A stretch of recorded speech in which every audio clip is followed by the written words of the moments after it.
अमृत काल के आरंभ का समय है। ये अमृत काल एक नए विकसित भारत के निर्माण का कालखंड तो होगा ही, साथ ही भारत इस दौरान विश्व के भविष्य की दिशा तय करने में भी बहुत अहम भूमिका निभाएगा। लोगों की मदद करेंगे जो आत्मनिर्भर नहीं है। इस बजट में आपने देखा कोई मदद दी उनको आपने? ये बड़े दुख की बात है। और आप बात कर रहे हो अमृतकाल। अमृतकाल, मैं तो 2014 से अब तक राहु काल देख रहा हूं। कौन से अमृतकाल की बात कर रहे हो आप?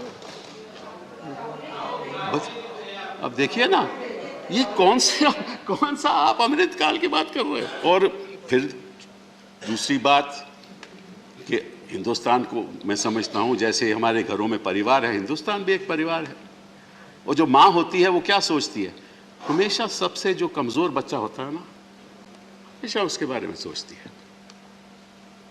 और अगर कोई कमी रह गई हो, क्योंकि जो अपने आप में ठीक ठाक है, आत्मनिर्भर है बच्चा, उसको तो आप छोड़ देते हैं कि आप आत्मनिर्भर रहो। हम उन लोगों की मदद करेंगे जो आत्मनिर्भर नहीं है। इस बजट में आपने देखा कोई मदद दी उनको आपने? ये बड़े दुख की बात है। और आप बात कर रहे हो अमृतकाल। अमृतकाल, मैं तो 2014 से अब तक राहु काल देख रहा हूं। कौन से अमृतकाल की बात कर रहे हो आप? बस अब देखिए ना, ये कौन सा आप अमृतकाल की बात कर रहे हो? ये तो देखिए ना। और फिर असलियत क्या है? आप फिर यहां पे मैंने कल प्रधानमंत्री को मैं बड़ा अचंभा रहा कि उन्होंने टुकड़े टुकड़े लोगों की बात की। टुकड़े टुकड़े गैंग। अरे भैया, मुझे यह बताओ, जो सभ्यता के टुकड़े टुकड़े करता है, जो इतिहास के टुकड़े टुकड़े करता है, जो संविधान के टुकड़े टुकड़े करता है, जो भाईचारा के टुकड़े टुकड़े करता है, वो टुकड़े टुकड़े गैंग का लीडर है। तीसरी बात, आपने ये जो पेट्रोल पे जो अपनी एक्साइज ड्यूटी लगा रखी है इतने सालों में, और आज भी लागू हुआ है, डीजल पे एक्साइज ड्यूटी लगा रखी है।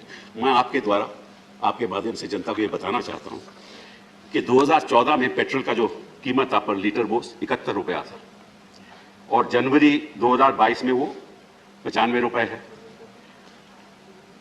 सेंट्रल एक्साइज जो हमने लागू की 2014 में, वो 9.20 पर लीटर, 9.220 रुपए पर लीटर, और आपने 27 रुपए कर दिया उस पे एक्साइज। कितनी बढ़ोतरी हुई? 203%, 203%। डीजल पे 55 रुपए उसका दाम था पर लीटर, उस पे एक्साइज थी 3.46।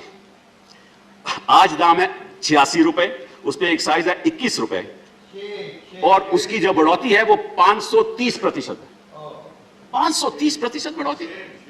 और मैं सोच रहा था, क्योंकि आजकल यहां औरंगजेब की बात बड़ी होती है, तो मैं इतिहास को देख रहा था, और इतिहास में मुझे यह पता चला कि एक शख्स जो हमेशा, हाँ जजिया की बात हो रही है, जो अहमद शाह था, 1414 में सबसे पहले जजिया उसने लागू किया। उसके बाद अकबर आया, एम्परर अकबर आया, उसने उसको खत्म कर दिया। फिर औरंगजेब आ गया, उसने दोबारा 1679 में लागू कर दिया। और उसने ये कहा कि जो वंचित लोग हैं, जो अनएम्प्लॉयड लोग हैं, उस पर लागू नहीं होगा, जो गरीब लोग हैं उस पर लागू नहीं होगा, जो हमारी रक्षा करते हैं आर्मी के लोग, उस पर लागू नहीं होगा। ऐसा औरंगजेब ने कहा।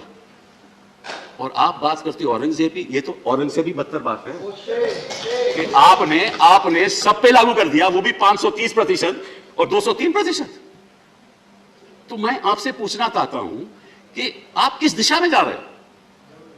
आपको इतना मालूम नहीं कि जो हमारा गरीब आदमी है और जो मिडिल क्लास भी है, वो जो स्कूटर पे जाता है, जब उसको 95 रुपए 100 रुपए देना पड़ता है, उसको क्या तकलीफ होती होगी? और आप बात करते हो डिजिटल इंडिया की, आप बात करते हो कनेक्टिविटी की, और जहां तक एजुकेशन का सवाल है, मैं कुछ और बातें आपके सामने रखना चाहता हूं कि इस देश में कितने ऐसे लोग हैं जिनके पास सुविधाएं हैं कि वो कनेक्टिविटी के द्वारा शिक्षा प्राप्त कर सकें? कितने लोग ऐसे हैं? और मैं आंकड़े आज के दिन आपको नहीं देना चाहता, लेकिन बाय एंड लार्ज देहात में लगभग 6 या 8% लोग होंगे जो कनेक्टिविटी कर पाए। 2 साल से बच्चे स्कूल नहीं जा रहे और आप कह रहे हो कि आप टेलीविजन चैनल्स खोल दोगे, प्रोग्राम बना दोगे। अरे किस झोंपड़ी में टेलीविजन लगेगा और कहां वो ये सब लेसन लगाएंगे? आपको मालूम है? आपका पहले तो मैं वित्त मंत्री जी आपसे कहूंगा कि मेरी एक गुजारिश है, आपकी पार्टी कहेंगे आपको जरा एक इलेक्शन लड़वा दे, फिर आपको पता चलेगा जमीनी हालात क्या है हिंदुस्तान के। और जहां तक मनरेगा सवाल है, आपने उसका देखिए 73,000 करोड़ कर दिया मनरेगा का एलोकेशन। 1,10,000 करोड़ था, उसका 73,000 करोड़ कर दिया और उसमें आपने लगभग 13,000 करोड़ अभी प्रदेशों को देना है, तो एक्चुअल एलोकेशन केवल 60,000 करोड़। तो आप किस दिशा में जा रहे हो?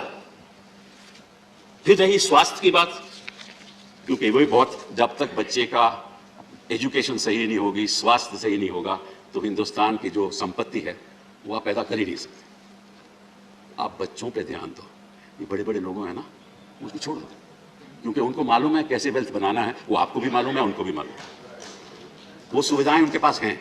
जिनके पास सुविधाएं नहीं हैं उनके बारे में सोचो। एक्चुअली आज मैं सुबह I was reading an article by Ranganathan ji, who has been the ex governor of the Reserve Bank of India, and he said today that look, what is lacking is gross demand shortage. Unless you put money in the hands of people and they spend, the economy will not move forward. Their purchasing power has to be increased. How do you increase their purchasing power? By reducing Manrega? By not giving them any benefits? Those sectors which have been destroyed by the economy because of the pandemic, you're not at fault at that. You're not at fault at that. इसीलिए आपके प्रधानमंत्री जी को ये जो अमृत काल है उसकी बात नहीं करनी चाहिए, क्योंकि ना वो रहेंगे, ना हम रहेंगे, ना आपके रहनुमा रहेंगे और ना नफरत के बयान रहेंगे। 2047 तक वो नफरत के बयान भी नहीं रहेंगे। तो आप जरा इस बात पे सोचिए। Just wind up now. In 1 minute, sir. I'll not take more than 1 minute. Don't worry. So the last thing I was talking about was health sector, and I just give a few figures and then I've done. In the health sector, I just want to tell you one thing, that the health expenditure in select countries in 2018, I don't have the figures after that, I'm sure the finance minister will be able to give them. हमारा जो per capita expenditure in health है वो $172 है, per capita expenditure in health. और Germany का है 771, France का 485, Italy का 853, साउथ कोरिया का 1044 पर कैपिटा, चाइना का $334। तो अगर हमारा पर कैपिटा एक्सपेंडिचर हेल्थ का इस ये जो हालात देख रहे हैं मुझे, तो बच्चे का ना तो स्वास्थ्य ठीक होगा, ना उसकी शिक्षा ठीक होगी, तो वेल्थ आप अडानी अंबानी से बनवाइएगा। बहुत बहुत धन्यवाद।